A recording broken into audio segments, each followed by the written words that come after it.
नमस्कार दर्शकों, बहुत-बहुत स्वागत है आपका एक मुलाकात के आज के एपिसोड में। आज हमारे साथ एक नई मेहमान जुड़ी हैं, जिनका नाम ओम केशव सिंह कीर्ति है, जो कि पटना बिहार के मोकामा गाँव से हैं।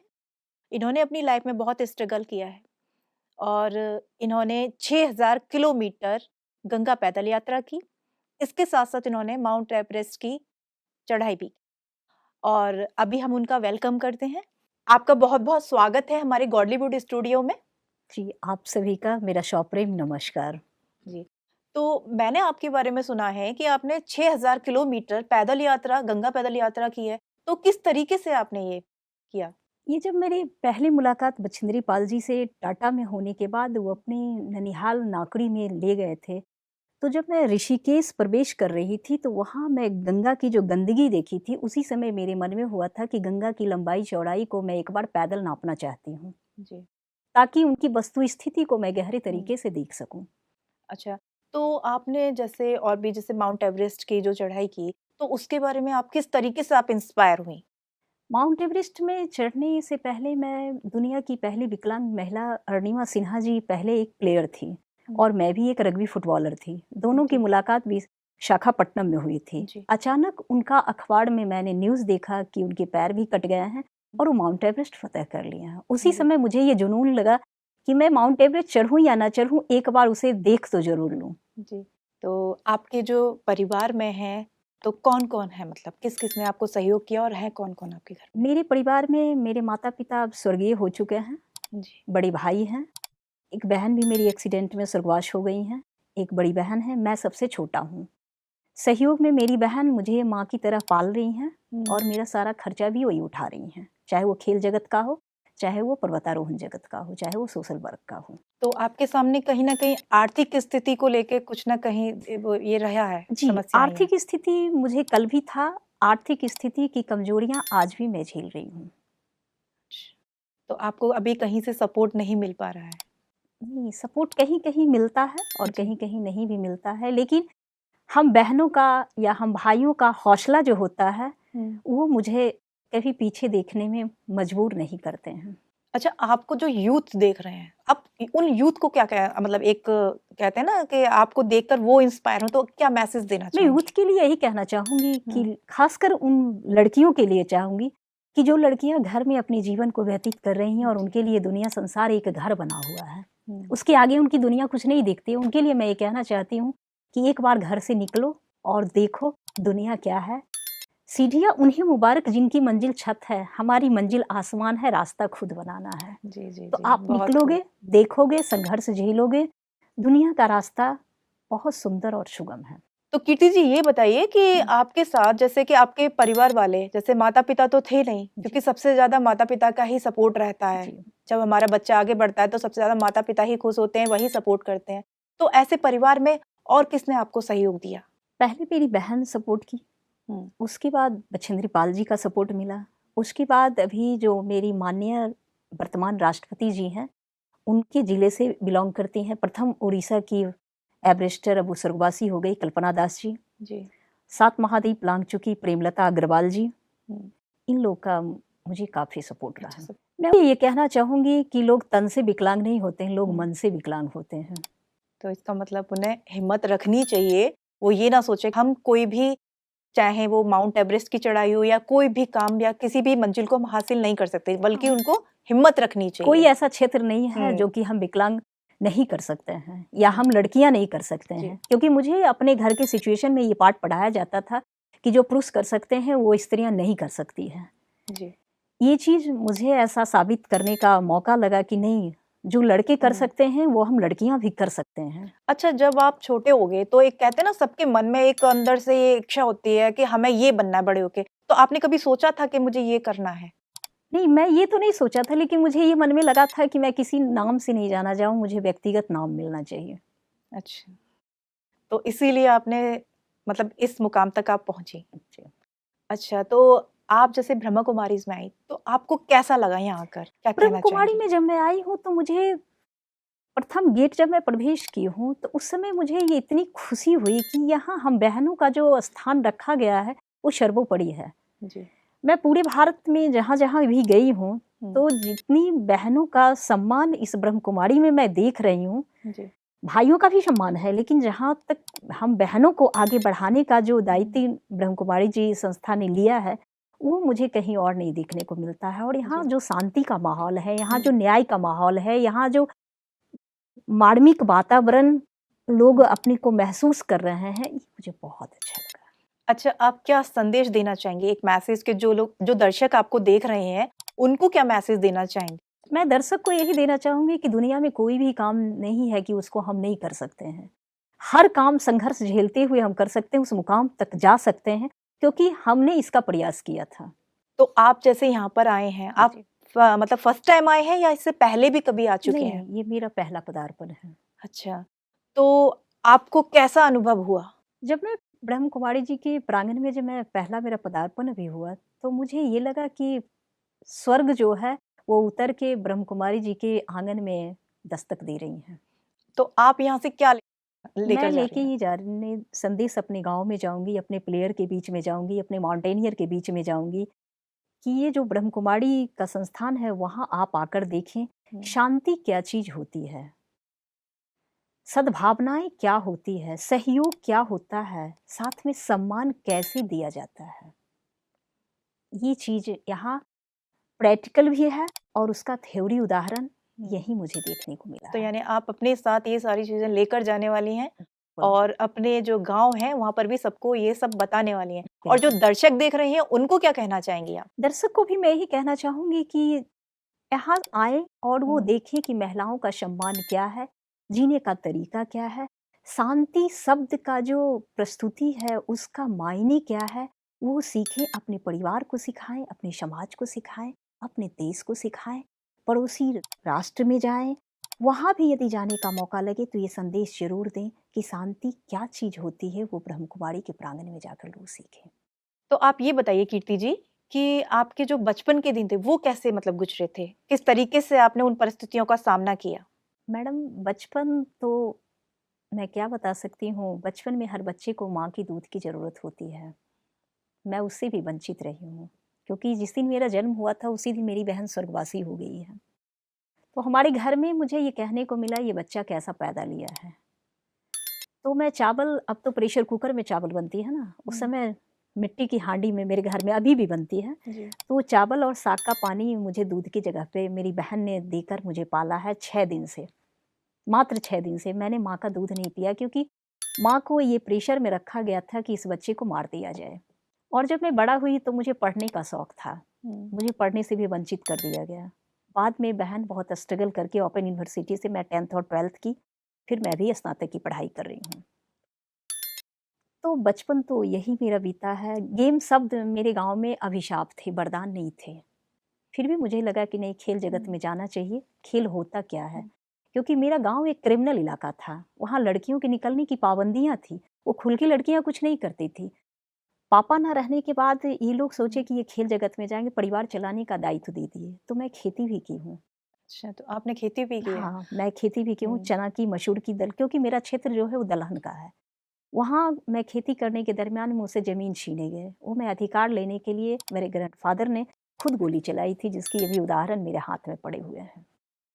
क्योंकि परिवार चलाना था, इस गोली खाने के बावजूद फिर भी मैंने खेती किया।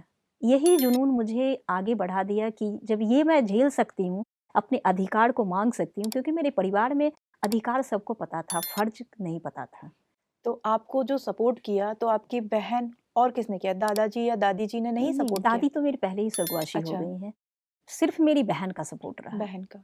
और भाई और माँ दबाव में थे, वो चाह कर भी मुझे सपोर्ट नहीं कर पा रहे थे। क्योंकि उन्हें कहा जा रहा था कि बच्चे को सपोर्ट लाओगे, तो तुझे मैं संपत्ति से भी अधिकार छीन लूँगा और उसके बाद मर्डर भी कर देंगे। हमारे यहाँ मर्डर आम शब्द है, कल भी था और आज भी। तो आपके जैसे कहते हैं ना लड़कियाँ जब आगे बढ़ती हैं तो बहुत सारी सिचुएशंस आ जाती हैं। जैसे आस-पास के आप गाँव से बिलॉन्ग करती हैं तो गाँव के लोग भी कहते होंगे कि ये एक लड़की हो के और बहुत ये ताना ऐसे मिलता था, बहुत ताना मिलता था। रास्ते में जब मैं दौड़ने जाती थी, खेलने जाती थी, बहुत सारा ताना मुझे मिलता था। लेकिन मैंने कभी ताना का प्रभाव मेरे दिमाग में कभी नहीं अटैक किया है, आज भी नहीं अटैक किया है। मेरे जी, लिबास को लेकर बोला जाता है, मेरे गेम को लेकर बोला जाता है, लेकिन मैं कभी ये सोची नहीं हूँ, क्योंकि मेरी बहन ने हुँ, मुझे बहुत हौसला दिया है। जी। तो यानी कि आपकी जो बहन है उन्होंने पूरा आपको सहयोग दिया और उन्हीं की वजह से आज आप इस मुकाम पर पहुंची हैं। जी। जबकि और सब भी आपको इतने ताने-वाने देते थे, लेकिन आपने कभी उस पे ध्यान नहीं दिया। पीछे मैं मुड़ के कभी नहीं देखी हूँ। जी। मैं 1650 किलोमीटर की साइकिलिंग यात्रा भी की, उस दरमियान भी मुझे कठिनाइयाँ देखना पड़ा। 6500 किलोमीटर की पदयात्रा की, उस समय भी हुँ। कठिनाइयाँ देखनी पड़ी।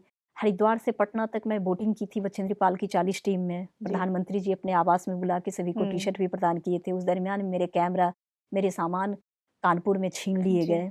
लेकिन उसके दरमियान भी मैं अपनी बोटिंग को जारी रखा, छोड़ा नहीं। तो अभी जैसे आपने माउंटेनियर जैसे उस पे चढ़ाई की है, तो उसके लिए कहीं से कोई मतलब सपोर्ट करते हैं या फिर आपने सेल्फ ही अपना किया नहीं, है? सपोर्ट मेरी बछेंद्री पाल जी की, वह भी एक मेरी हुँ। माँ के बराबर हैं। हुँ। जब मुझे पैसे की ज़रूरत पड़ती थी, तो वो रतन जी टाटा से 50% प्रोवाइड करवाती थी। जी। पहली बार जब मैं 2013 में अन्नपूर्णा समिट करने के लिए गई थी, हुँ। तो सारे पैसे मेरे बछेंद्री पाल जी ने ही प्रोवाइड किए। आज भी वो एक माँ की तरह मुझे पाल रही है। फ़ोन करना, पूछना, क्या कर रही हो, नहीं कर रही हो। फिर 7 महाद्वीप लांघ चुकी हैं प्रेमलता अग्रवाल जी, वो भी। एक स्वर्गीय हो चुकी हुँ। मयूरभंज की थी, जी। प्रथम ओडिशा की एवरेस्टर हैं, हुँ। वो स्वर्गवासी हो गई। वो भी प्रत्येक सप्ताह मुझे बातें करती थी। तो इन लोगों का हुँ। हौसला मुझे कभी पीछे झुकने नहीं दिया। मतलब बहुत सहयोग किया है इन्होंने आपको। हाँ, बहुत ज़्यादा। आपकी जो कहानी है ना, इसको मतलब सुनकर एक मोटिवेशनल इंस्पायरिंग है, जो आपको जो भी यूथ देखेंगे, जो दर्शक देख रहे हैं ना, उनको भी एक कहते हैं ना अंदर से कि हाँ, वो भी कर सकते हैं। वो चीज़ें आप एक प्रेरणा मिल रही होगी आपको देख के। लोग मुझे कहते थे हुँ। कि तुम्हारे पास पैसे नहीं हैं, तुम जी। क्या कर पाओगी? तुम कुछ नहीं कर पाओगी। लेकिन मेरे दिमाग में ये आया कि क्या पैसे जिसके पास नहीं रहेंगे, हाई क्वालिटी का शिक्षा नहीं रह पाएगा, क्या वो विदेश नहीं जा पाएँगे? क्या वो अपने देश में कोई ऐसा हुँ। नाम नहीं कर सकते हैं? तो हमने बिन पैसे से अपनी जी। पहली चढ़ाई स्टार्ट की थी। अच्छा, तो आप सरकारी स्कूलों में पढ़ी हैं? हाँ, सरकारी स्कूल में भी पढ़ी हूँ। ये और अच्छा प्लस पॉइंट है आपका, मतलब सरकारी स्कूल में पढ़ने के बाद भी। सरकारी स्कूल में पढ़ने भी गई, वहाँ से मुझे खींच के घर में बंद कर दिया गया था। हमारी भाषा में भूसा बोलते हैं, जो हुँ। जानवर के चारा खिलाए जाते हैं। उस घर में मुझे 3 दिन बंद कर दिए गए थे, ताकि तुम अगले दिन खेलने नहीं निकलोगी। फिर क्या किया आपने? मुझे मारपीट की जाती थी, मतलब पढ़ने नहीं दिया जाता पढ़ने था? भी नहीं और खेलने भी नहीं। तुम घर के चूल्हे-चौके सँभालो। लेकिन मैंने कहा कि नहीं, मैं खेलूँगी भी हुँ। और पढ़ाई भी जारी रखूँगी। आपकी जो कहानी है बहुत ही प्रेरणादायक है। आप अभी कुछ यहाँ आने हाँ। के लिए भी मुझे रोका जा रहा था। अच्छा। यहाँ आने के लिए भी मुझे रोका जा रहा था। हुँ। मैं सिर्फ़ ₹200 लेकर घर से चली हूँ और जनरल की टिकट करवाई और ₹200 पैकेट में रख के मैं यहाँ आ चुकी हूँ। तो क्योंकि मुझे शौक हुँ। था कि ब्रह्म कुमारी जी का मैं सुनती हूँ, देखती हूँ आखिर है क्या? मैं थ्योरी देख रही थी, मैं प्रैक्टिकल अपनी आँखों से देखना चाहती थी। वो आज मुझे लगा कि स्वर्ग ऊपर में सुनते हैं, लेकिन ज़िंदा स्वर्ग जी। देखने के लिए धरती पे तो यहाँ माउंट जो आबू में आपने लगा। सुना था वो वाक़ई में यहाँ पर हकीकत है। उससे भी ज़्यादा हकीकत। जी। जो स्वर्ग की कल्पना सब करते हैं कि जो स्वर्ग है वो पता नहीं कहाँ है, ऊपर है, कहाँ है, लेकिन वो वाक़ई में यहाँ पर मैं है। कोशिश करूँगी कि यदि मुझे ब्रह्म कुमारी जी की संस्था वाले फिर मौका यदि कभी देना चाहेंगे, तो मैं फिर कभी आना चाहूँगी और अपनी बहन को लेके आना चाहूँगी। जी। मुझे इतना अच्छा लगा मतलब है आपको आने का। इतना अच्छा लगा कि आप अपने साथ अपनी बहन को भी यहाँ लाना चाहती बिल्कुल, हैं। बिल्कुल। तो देखा मतलब इनको इतना अच्छा लगा है जो हमारे साथ नई मेहमान हैं कीर्ति जी, कि ये खुद तो खुश हुई, इंस्पायर हुई यहाँ से ब्रह्मा कुमारीज़ में आकर और ये अपनी बहन को भी लाना चाह रही हैं और जो इनको दर्शक देख रहे हैं ये उनको भी यही कहना चाह रही हैं कि आप एक बार यहाँ आइए और देखिए वाक़ई में जो स्वर्ग की कल्पना हम करते हैं, वो स्वर्ग सच में यहाँ है, माउंट आबू में।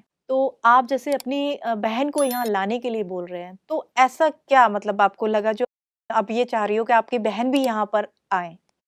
इसलिए वो लाना यहाँ चाहते हैं कि यहाँ एक सिर्फ़ संस्था जो है वो शांति शब्द ही नहीं चला रही है, साथ में वो धर्म को भी लेके चल रही है। बहुत सारी संस्था को मैंने देखा है जिसे धर्म से कोई मतलब नहीं होता है, उनको अपना व्यवसाय से मतलब होता है। लेकिन मैं यहाँ जो देख रही हूँ कि धर्म भी स्थापित है और जी। शांति भी स्थापित है और लड़कियों का फ्यूचर भी स्थापित है।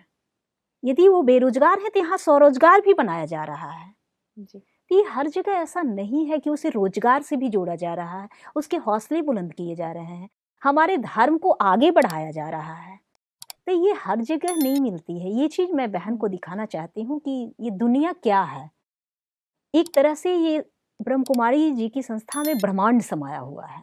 एक बार इस ब्रह्मांड को, जैसे बड़े 84 कोस परिक्रमा हम करने जाते हैं तो वहाँ ब्रह्मांड दिखाई जाती है, जी। वो साक्षात मुझे यहाँ दिखने को मिल रहा है।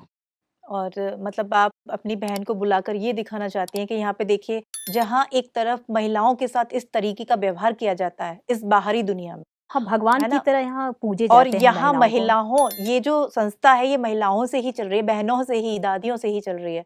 तो आप वही चीज़ अपनी बहन को दिखाना चाह रही हैं कि हम लोगों के साथ क्या हुआ और आप यहाँ देख सकते हो, यहाँ पे कितना सपोर्ट मिलता है और बहनें देखिए कितना आगे हैं, कितना तरक्की कर रही हैं।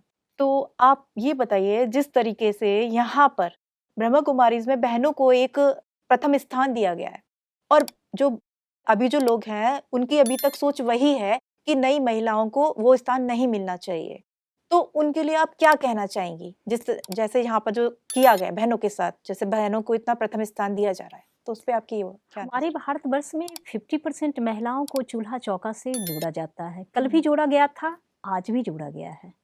शायद आगे भी कुछ मेरे पुरुष प्रधान देश के लोग हैं, उनकी मानसिकता यही है कि महिलाएं चूल्हे चौके से संबंधित हैं। लेकिन ब्रह्म कुमारी जी ने ये साबित करके दिखाया है कि महिलाएं सिर्फ चूल्हे चौके तक सीमित नहीं है। वो पूरे दुनिया में वो संदेश दे सकती हैं कि महिलाओं का लाइफ एक वरदान है, अभिशाप नहीं है। जो हमारे समाज की कुरीतियां हैं, जिस किंचित मानसिकता में हम जी रहे हैं, जिस किंचित जी। मानसिकता में हम पले हैं, उस किंचित मानसिकता से निकलने के बाद ब्रह्मांड में महिलाएं हर क्षेत्र में एक वरदान है। ये चीज मुझे ब्रह्म कुमारी जी की प्रांगण में देखने के लिए मिला है। अभी जहाँ पर ये अभी सोच बनी हुई है, जो महिलाओं को बाहर नहीं निकलने दिया जा रहा है। बहुत सी लड़कियाँ ऐसी हैं जो इंटरनेशनल प्लेयर बन सकती हैं, लेकिन उनके घरवाले कि छोटे-छोटे कपड़े पहनती हैं कि ये इस तरीके से रहती हैं, ऐसे रहती हैं, ये नहीं गेम्स खेल पाएँगी, ये नहीं कर पाएँगी, उनको नहीं निकलने दिया जाता है। तो आपकी नज़र में उनके लिए एक क्या मैसेज होना चाहिए कि उन लड़कियों को मतलब किस तरीके से फ्रीडम मिलना चाहिए या उनको वो स्थान मिलना चाहिए? तो उसके लिए आप क्या मैसेज देना चाहेंगी? मैं उन लड़कियों को मैं ये संदेश देना चाहती हूँ, और संदेश जाकर गांव में मैं बहुत सारी लड़कियों को मैं खेल जगत में लाई भी हूँ। जैसे पहाड़ी इलाकों में मैं देखती हूँ कि वहाँ लड़कियों को खेलने की इच्छा होती है, लेकिन वो खेल नहीं पाती है। हुँ। तो उनको जिस संस्थान में खेलने की आगे बढ़ाने का दायित्व लोग लेते हैं, उनसे मैं मिलवाती हूँ, उनसे मैं जाती हूँ, मिलती हूँ। लेकिन मुझे हुँ। एक ये नया संस्था मिली है, जहाँ की महिलाओं को खुला जीने का अधिकार दिया गया है। तो ये संदेश मैं अपनी महिलाओं को जाकर दूँगी, और भरपूर कोशिश करूँगी कि एक बार आप आकर, यदि माउंट आबू आना चाहती हैं, तो माउंट आबू आकर देखें, नहीं तो अपने क्षेत्र में जो इनकी संस्थान है, वहाँ जाकर देखें कि महिलाओं का अधिकार क्या है। वो अधिकार को अधिकार समझें के साथ-साथ फ़र्ज़ भी मानें, और देखें दुनिया है क्या। उनके परिवारीजन को, जो कि जैसे ज़्यादातर घर में जो उनके पिताजी हैं, माताजी तो बेचारी चुप ही रहती हैं, वो तो कुछ नहीं बोल पाती हैं। लेकिन कई सारे ऐसे केसेज़ हमारे सामने भी आए हैं कि उनके जो पिता हैं या भाई हैं, वो उन्हें नहीं निकलने देते हैं कि नहीं ये ठीक नहीं है आपके लिए, आप लड़की हो, कहाँ जाओगी? तो उनके लिए आप क्या मैसेज दोगे? उनके लिए पहला मेरा संदेश ये रहेगा कि ये मैं पुरुष प्रधान देश में जी रही हूँ। हम महिलाओं जो हैं वो पुरुष वर्ग में जो भी हैं, माता है, भाई हैं, हुँ। उनका मैं सम्मान हूँ। जी। लड़की हम कहीं भी जाएँ, हुँ। हम चाँद पे भी सुनीता विलियम्स की साथ जा सकते हैं, लेकिन ये नहीं भूलें कि मैं किसी की मर्यादा हूँ। जी। फ्लाइट उड़ाना, हुँ। चाँद पे जाना जी। मेरा हौसला है, लेकिन मर्यादा खोना मेरा हौसला नहीं है। तो मैं हर लड़कियों को ये कहना चाहती हूँ कि आप पूरी दुनिया देखो, पूरे दुनिया को समझो। पूरे दुनिया को समझने के लिए आप हर हुँ। कठिनाई से जूझने के लिए अपने बॉडी को और अपने माइंड को स्ट्रांग बनाओ, लेकिन अपनी मर्यादा को खोने के लिए नहीं। अच्छा, एक मेरा जो प्रश्न है ये है कि जो परिवारीजन होते हैं, वो कहीं न कहीं इन चीज़ों को भी देखकर थोड़ा चिंतित रहते हैं। जैसे आजकल के जो सिनेरियो चल रहा है, जो लड़कियाँ या लड़के जो करते हैं, मतलब अपनी मर्ज़ी से कहीं भी चले जाते हैं, भाग के शादी कर लेते हैं, तो कहीं न कहीं उनके लिए ये भी चिंताजनक रहता है। इसलिए वो सोचते हैं घर में ही रहें ताकि हमारी इज़्ज़त बनी रहे। तो आप उन लड़कियों के लिए, उन लड़कों के यानी कि जो यूथ है, उनके लिए क्या मैसेज देना मैं चाहेंगी? यूथ के लिए ये कहना चाहूँगी कि कोई भी यूथ, हुँ। खासकर मैं उन लड़कियों को कहना चाहूँगी कि कोई लड़कियाँ जी। 10 काम अच्छे करते हैं, तो सिर्फ़ 2 लड़कियों का भविष्य बनता है, और कोई भी लड़कियाँ एक काम गलत करते हैं, तो 10,000 लड़कियों का फ्यूचर बिगाड़ते हैं। अब मैं जी। उन युवाओं पे ये छोड़ना चाहती हूँ प्रश्न कि वो युवाओं किस उद्देश्य का पालन करना चाहते हैं। 10,000 युवाओं का भविष्य बनाना चाहते हैं जी। या 10,000 का भविष्य खतरे में डालना चाहते हैं, क्योंकि हमारी पहली प्रधानता है हमें मर्यादा में रहना है। जी। हमारा संस्कार यही सिखाता है, सनातन में जीने वाले हैं, कि मर्यादा हमारी पहली प्राथमिकता है। दूसरी प्राथमिकता है हम अपने अधिकार और फर्ज को समझें। हमारा अधिकार क्या है, क्योंकि हमारे समाज में हम महिलाओं को अधिकार से वंचित रखा जा रहा है। उस अधिकार को समझें, उस फर्ज को समझें। तो कठिनाइयाँ आएगी, अनेकों तरह की आएगी, लेकिन उस कठिनाइयों को ये हौसला बनाएं कि कठिनाइयाँ भी एक दिन शर्मिंदित हो जाए कि इसे मैंने बहुत कष्ट दिया है, अब इसे कष्ट देना मैं छोड़ दूं। जी। वैसे मन तो नहीं कर रहा है, क्योंकि आपके जो हम क्वेश्चन पूछ रहे हैं, आप आंसर दिए जा रहे हैं। हम भी चाह रहे हैं और क्वेश्चन आपसे पूछे, क्योंकि आपकी जो कहानी सुनकर, और हम क्या, जो आपको दर्शक भी देख रहे हैं ना, वो भी इंस्पायर हो रहे हैं। और लेकिन क्या करें, समय बहुत कम है। अब समय हमें इशारा कर रहा है कि अब हमें इस एपिसोड को यहीं खत्म करना पड़ेगा। और बहुत-बहुत धन्यवाद अपना कीमती वक्त निकालने के लिए, और आप यहाँ आए, उसके लिए हम दिल से आपको धन्यवाद देना चाहते हैं। जी, नमस्कार। हमें भी बहुत अच्छा लगा, एक मुलाकात में ब्रह्म कुमारी जी के प्रोग्राम में आने का मौका मुझे मिला। मुझे बहुत अच्छा लगा। यहाँ जी। मौका देने वालों के लिए मेरी हार्दिक शुभकामनाएं, हार्दिक आभार। जी। ओम शांति। ओम शांति।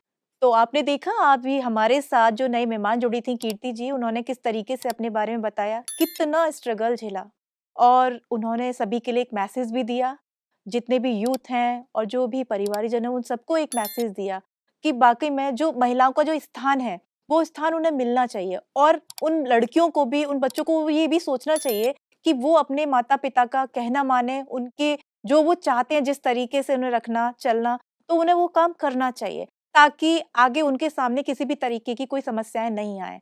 और आप देख सकते हो, उन्होंने अपनी जो पूरी स्टोरी बताई कि कैसे-कैसे उन्होंने अपनी पढ़ाई करी, कितना सबको फेस किया, चाहे वो अड़ोसी-पड़ोसी हो, चाहे रिश्तेदार हो, कोई भी हो, सबको फेस किया, लेकिन वो पीछे नहीं हटी। उन्होंने हार नहीं मानी, आगे बढ़ती चली गई, और वो आज देखो किस मुकाम पर पहुँच चुकी हैं। तो सभी को उनको देखकर ये प्रेरणा लेनी चाहिए कि वाक़ई में जब वो कर सकती हैं, तो क्या आप सभी नहीं कर सकते? कर सकते हैं।